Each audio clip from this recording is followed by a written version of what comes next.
Assalamualaikum warahmatullahi wabarakatuh. Alhamdulillahirabbil alamin wa binasta'in ala umuri dunya waddin wa ala alihi wa sahbihi ajmain amma ba'du. Alhamdulillah, segala puja dan puji syukur kehadirat Allah Subhanahu wa taala yang masih memberi kesempatan kepada kita untuk kembali belajar mengenai ilmu-ilmu Allah Subhanahu wa taala. Anak-anakku sekalian yang dirahmati Allah Subhanahu wa taala, alhamdulillah kita sudah menyelesaikan hafalan 15 hadis, yang itu menjadi target kita sebelum kalian nanti lulus dari kelas 6. Masuk ke pembahasan selanjutnya. Pada praktek ibadah kelas 6 ini, pembahasan yang kedua adalah memahami makna toharoh. Ya, jadi apakah toharoh itu? Maka akan kita pelajari pada pembahasan yang kedua. Insya Allah, toharoh ini nanti akan kita bahas sampai selesai semester 1. Nah, pada kesempatan hari ini, insya Allah kita akan membahas mengenai macam-macam najis dan cara mensucikannya. Ya, jadi pembahasan kita hari ini adalah macam-macam najis dan cara mensucikannya. Langsung saja kita masuk ke pembahasan.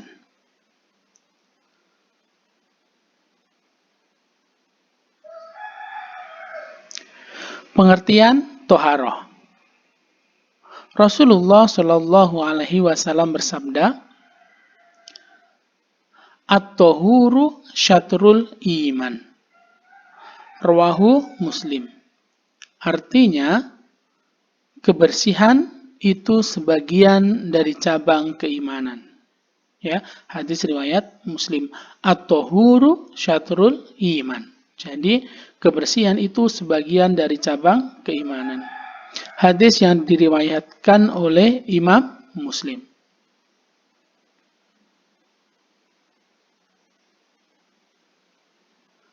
Hadis tadi menegaskan bahwa kebersihan adalah sebagian dari iman. Atau bisa dikatakan juga bahwa salah satu ciri dari orang beriman adalah selalu menjaga kebersihan, baik badan, pakaian, dan juga tempat tinggalnya. Jadi, ketika kita merasa sebagai orang yang beriman, maka hendaknya kita menjaga kebersihan. Entah itu kebersihan badan kita, kebersihan pakaian kita, dan juga kebersihan tempat tinggal kita. Ketika nanti ada seseorang yang dia bagus ibadahnya, tetapi dia tidak menjaga kebersihan, maka itu tandanya keimanannya kurang sempurna. Maksudnya apa? Maksudnya di salah satu cabang yang keimanan tadi itu dia kurang karena tidak menjaga kebersihan.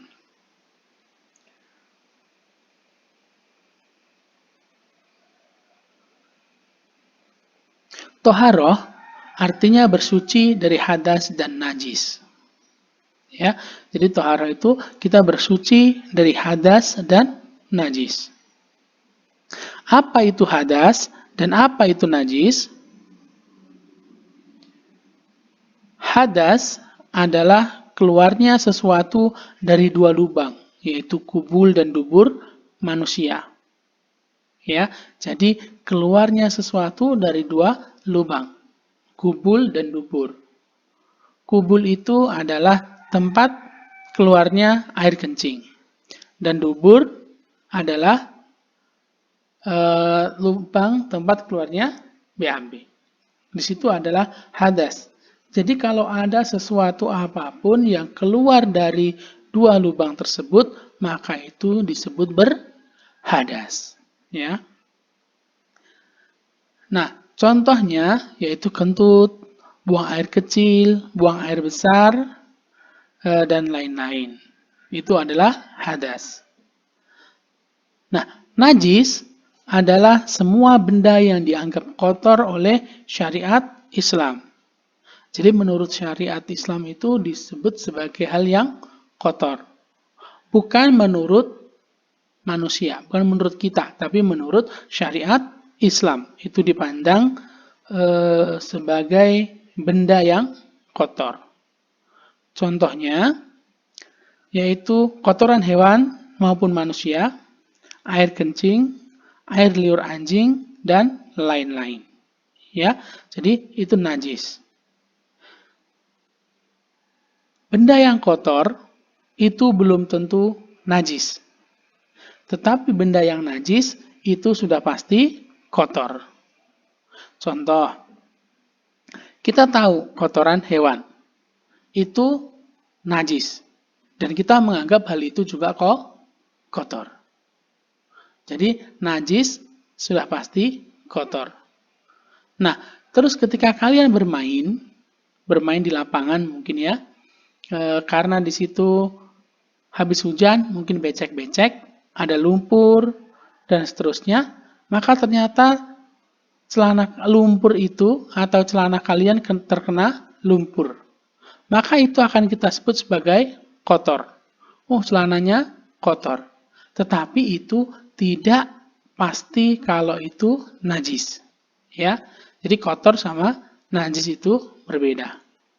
Contohnya tadi seperti itu.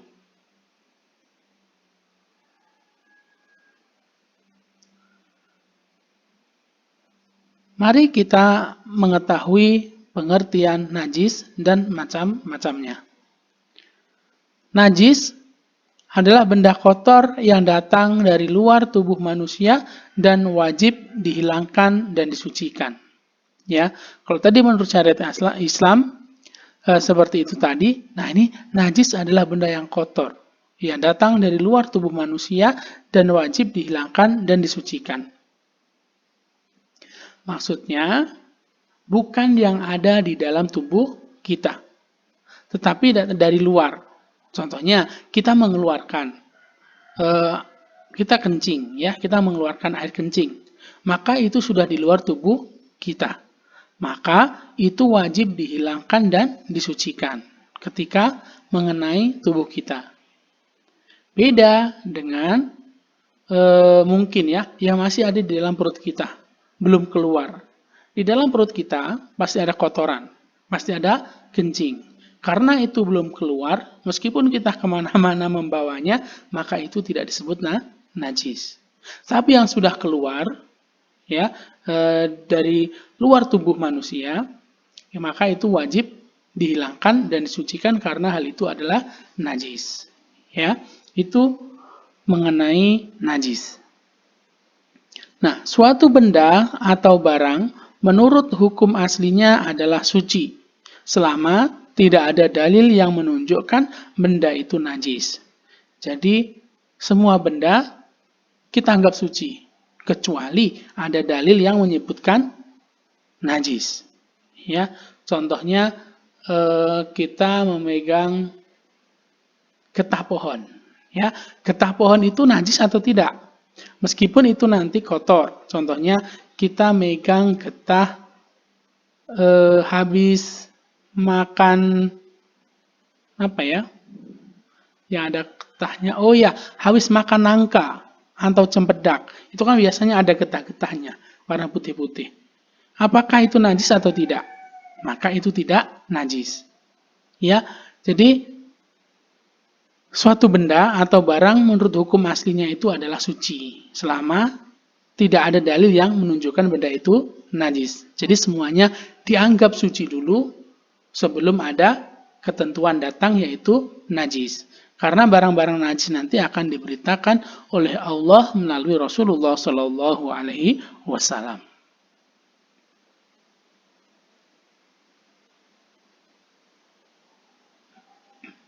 Ulama fikih berpendapat bahwa najis itu dapat dibagi menjadi 3 bagian, yaitu najis mukhafafah, najis mutawasitoh, dan najis mughaladoh. Apa saja najis mukhafafah, najis mutawasitoh, dan najis mughaladoh itu? Mari langsung kita bahas.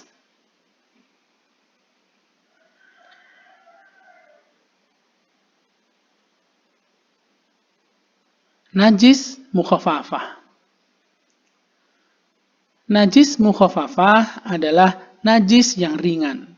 Contohnya, air kencing bayi laki-laki yang belum pernah makan kecuali air susu ibunya. Ya, jadi bayi itu air kencingnya itu termasuk najis mukhafafah. Ya, selama bayi tersebut tidak makan kecuali minum air susu dari ibunya. Ini dikhususkan kepada bayi laki-laki. Berbeda juga dengan bayi perempuan, ya. Jadi bayi perempuan itu nanti air kencingnya sudah masuk ke najis mutawasito. Nah, bagaimana cara mensucikannya? Cara mensucikan najis jenis ini adalah air kencing bayi laki-laki cukup diperciki dengan air di tempat yang terkena najis. Sedangkan air kencing bayi perempuan dengan membasuh sampai air mengalir di atas benda yang terkena najis sampai hilang zat dan sifat-sifat najisnya. Jadi berbeda ya, karena kencing bayi laki-laki tadi termasuk najis mukhafafah, maka cukup dipercikan air di tempat najisnya. Ini semisal kita menggendong anak kecil, bayi, dan setelah kita gendong ternyata bayi laki-laki tersebut kencing. Nah, ketika kencing kena baju kita. Maka cara mensucikannya tidak harus dicuci. Jadi cukup diperciki dengan air ya. Tapi ingat, itu tadi bayi yang masih meminum ASI dari bundanya, belum makan yang lain. Kalau dia nanti sudah contohnya sudah minum susu formula atau sudah makan makanan tambahan ASI, itu maka itu sudah termasuk nanti najis mutawasito, seperti air kencing bayi perempuan. Itu mengenai najis mukhafafah. Yang kedua, najis mutawasito. Najis mutawasito adalah najis biasa atau najis yang memiliki kadar sedang. Jadi najis yang sedang atau yang biasa najis biasa itu disebut najis mutawasito. Contoh najis mutawasito yang pertama adalah darah. Ya, jadi darah itu hukumnya najis. Seumpama kalian terjatuh, habis itu keluar darah cukup banyak, maka itu benda najis, jadi harus disucikan. Kalian melihat penyembelihan hewan kurban, habis itu darahnya terkena tangan atau badan kalian, maka itu darah itu najis, maka harus disucikan. Itu contoh yang pertama adalah darah. Yang kedua adalah nanah. Nanah itu termasuk darah juga, tapi darah putih. Ya, darah putih nanti yang bertarung dengan bakteri-bakteri sehingga nanti menjadi putih. Nanah ini biasanya terjadi pada bisul. Jadi ketika kita memiliki bisul, maka di dalamnya itu ada yang berwarna putih-putih dan itu adalah nanah ya yang keluar. Atau ketika kita mengalami luka dan itu mau kering, kadang kalau terinfeksi itu biasanya ada nanahnya. Maka nanah itu juga termasuk najis ya, najis mutawasito. Yang ketiga, segala sesuatu yang keluar dari kubul dan dubur manusia atau binatang. Jadi kotoran tadi, najis tadi seperti air kencing atau ya, kotoran kita atau baik itu dari hewan maupun dari manusia. Maka segala sesuatu yang keluar dari situ, maka nanti najis. Kecuali satu, yaitu mani. Jadi mani itu tidak najis. Tetapi selain mani, itu adalah benda najis. Yang keempat, bangkai. Ya, bangkai itu juga najis, kecuali bangkai manusia, ikan, dan belalang. Ya, jadi ketika nanti ada bangkai, ada tikus meninggal di tengah jalan, terus kalian nanti membuang bangkai itu, maka kalian harus bersuci. Kenapa? Karena kalian sudah menyentuh bangkai dan bangkai itu najis, maka harus disucikan. Ya, jadi tidak boleh dibiarkan saja karena bisa jadi nanti najis akan terus menempel di tubuh kita. Bangkai itu semua bangkai kecuali bangkai ikan dan belalang. Contoh bangkai ikan itu ikan asin, ya. Ikan asin kita makan itu halal dan itu boleh dan itu tidak najis, ya. Jadi tidak najis bangkainya ikan. Terus juga belalang. Ada belalang mati kita buang maka kita tidak terkena najis, ya. Itu bangkai. Yang kelima, arak atau setiap minuman keras yang memabukkan. Jadi, minuman keras yang memabukkan itu nanti hukumnya adalah najis. Ya.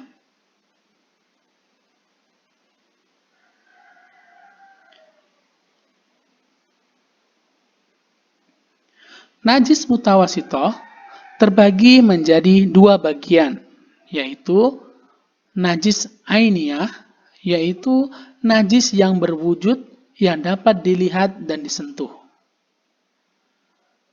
Yang kedua, najis hukmiyah, yaitu najis yang tidak berwujud, yakni tidak dapat dilihat serta diraba, seperti bekas kencing atau arak yang sudah kering dan sebagainya. Ya, jadi najis mutawasitoh tadi terbagi menjadi dua. Yang pertama najis ainiyah. Najis yang berwujud dan dapat dilihat dan disentuh.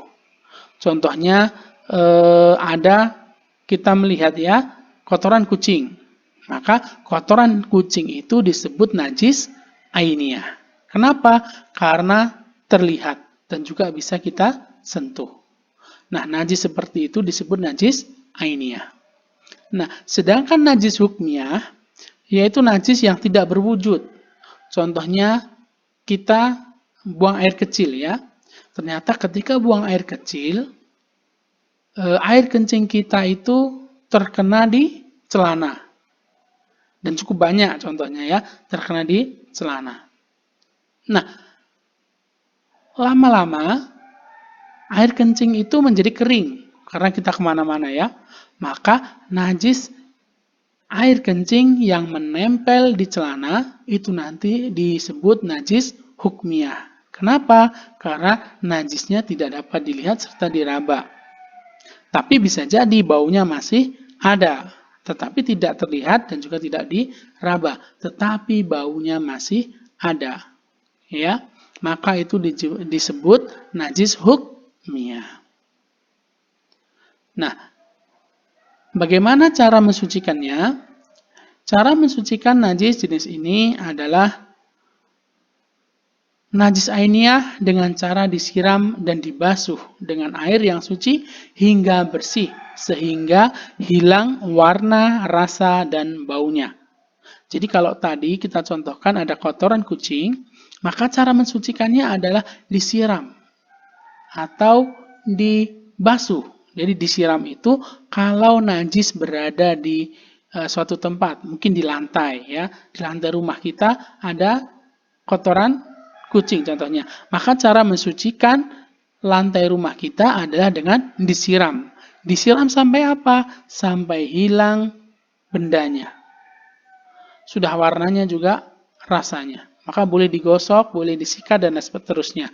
Maka itu cara mensucikan najis ainiyah. Nah, di badan kita, contohnya kita habis menginjak dan lain sebagainya, maka itu harus dibasuh. Dibasuh itu artinya digosok-gosok supaya hilang. Kalau perlu, nanti menggunakan sabun supaya hilang baunya, hingga baunya menjadi wangi. Nah, untuk najis hukmiyah, dengan cara menyiramkan air suci pada tempat yang terkena najis. Ya, contohnya tadi kita tahu melihat ada kucing yang buang air, Contohnya ya, kucingnya kencing di pojokan rumah kita. Nah, maka cara mensucikannya adalah karena itu sudah kita ketahui tadi, maka caranya adalah dengan menyiramkan air suci pada tempat yang terkena najis tersebut. Jadi cukup disiram. Disiram saja sudah cukup. Kalau digosok-gosok atau disikat itu malah lebih bagus, ya. Itu adalah cara mensucikan najis mutawasitoh.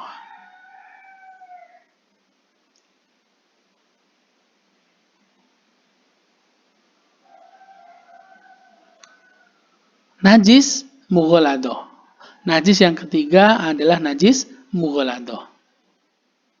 Najis mughaladoh adalah najis yang berat yang harus disucikan dengan cara tertentu. Contohnya adalah najisnya anjing dan babi. Jadi najis mughaladoh yang kita kenal biasanya najisnya dari anjing dan babi. Baik itu air liurnya maupun yang lain. Contohnya kita habis memegang anjing dan anjingnya menjilati tangan kita misalnya, maka itu nanti harus disucikan. Karena itu najis mughaladoh, termasuk najis yang berat. Nah, cara mensucikan najis jenis ini adalah benda yang terkena najis wajib dibasuh 7 kali. Dan salah satu di antaranya dengan air yang bercampur dengan tanah atau debu yang suci. Jadi, kalau kita terkena najis mughaladoh, contohnya kita habis memegang anjing, karena terkena liurnya ataupun tidak, karena bisa jadi anjing itu sering menjilat-jilat bulunya. Jadi di bulunya itu ada air liurnya. Dan itu termasuk najis mughaladoh. Semisal kita habis menyentuh anjing, maka kita menganggap tangan kita itu terkena najis mughaladoh. Maka cara mensucikannya adalah dicuci sebanyak 7 kali. Dan salah satunya itu menggunakan tanah atau debu. Ya, kita campurkan tanah, kita gosok-gosokkan supaya hilang najis mughaladohnya. Ya, itu adalah cara mensucikan najis mughaladoh. Nah, selain 3 jenis ini, ada satu lagi yang yaitu najis yang dimaafkan. Maksudnya apa? Ini tidak termasuk ke dalam 3 golongan yang tadi. Yaitu yang pertama, najis yang dimaafkan adalah najis yang tidak wajib disucikan sebab terlampau sedikit, ya. Jadi najis yang dimaafkan itu karena jumlahnya sedikit dan tidak diketahui. Mungkin diketahui tapi sedikit sekali, maka itu tidak wajib disucikan. Yang pertama adalah najis bangkai hewan yang tidak mengalir darahnya. Ya, seperti semut dan nyamuk. Ketika kita ada nyamuk, habis itu ternyata nyamuk itu mati. Berada di baju kita. Ya.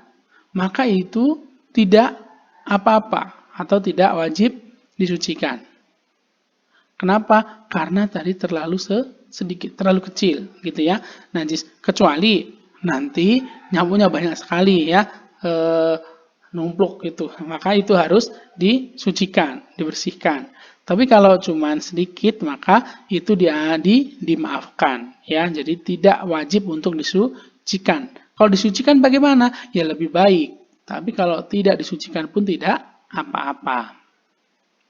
Yang kedua, darah atau nanah yang sedikit. Ya, contohnya darah atau nanah yang sedikit itu kita luka atau ada nyamuk yang mati kita pukul. Habis itu ada darah di situ, kita lap sedikit, ternyata darahnya cuma sedikit masih menempel. Maka darah atau nanah yang sedikit itu nanti tidak wajib untuk disucikan. Kenapa? Karena najis yang dimaafkan, karena terlalu sedikit. Terus najis yang sukar dibedakan mana yang terkena najis dan yang tidak. Maka itu juga termasuk najis yang dimaafkan. Contoh semisal kalian pergi ke kamar mandi untuk BAK. Nah, ketika BAK, kalian sudah berusaha untuk menghindari terkena percikan air kencing. Tetapi, karena kita tidak tahu, bisa jadi ada 1 atau 2 percikan yang masih terkena dengan tubuh kita maupun terkena celana kita. Tapi kita tidak tahu itu benar-benar terkena atau tidak. Ya, maka najis yang sukar dibedakan mana yang terkena najis dan yang tidak, maka itu nanti termasuk najis yang dimaafkan atau tidak wajib untuk disucikan. Ya, jadi itu najis yang dimaafkan. Maka kita harus berhati-hati ya dengan benda yang najis. Jadi sebisa mungkin kita hindari karena suci dari najis itu termasuk salah satu syarat sahnya sholat. Apabila kita nanti membawa najis ketika sholat, maka bisa jadi sholat kita tidak sah. Maka anak-anak harus menjaga diri dan memahami mengenai najis ini.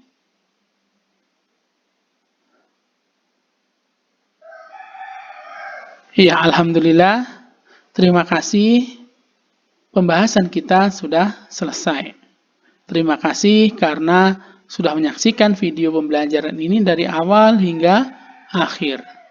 Semoga apa yang kita pelajari hari ini bermanfaat dan juga menjadi bekal kita untuk kehidupan ke depan, sehingga kita bisa mengetahui mana yang termasuk najis mukhafafah, mana yang termasuk najis mughaladah, mana yang termasuk najis mutawasitoh. Dan kita juga bisa mensucikan najis-najis tersebut dengan benar. Baik, mungkin itu saja pembahasan kita hari ini. Terima kasih. Insya Allah akan kita sambung pada pertemuan selanjutnya. Wallahu muwaffiq ila aqwamit thoriq. Wassalamualaikum warahmatullahi wabarakatuh.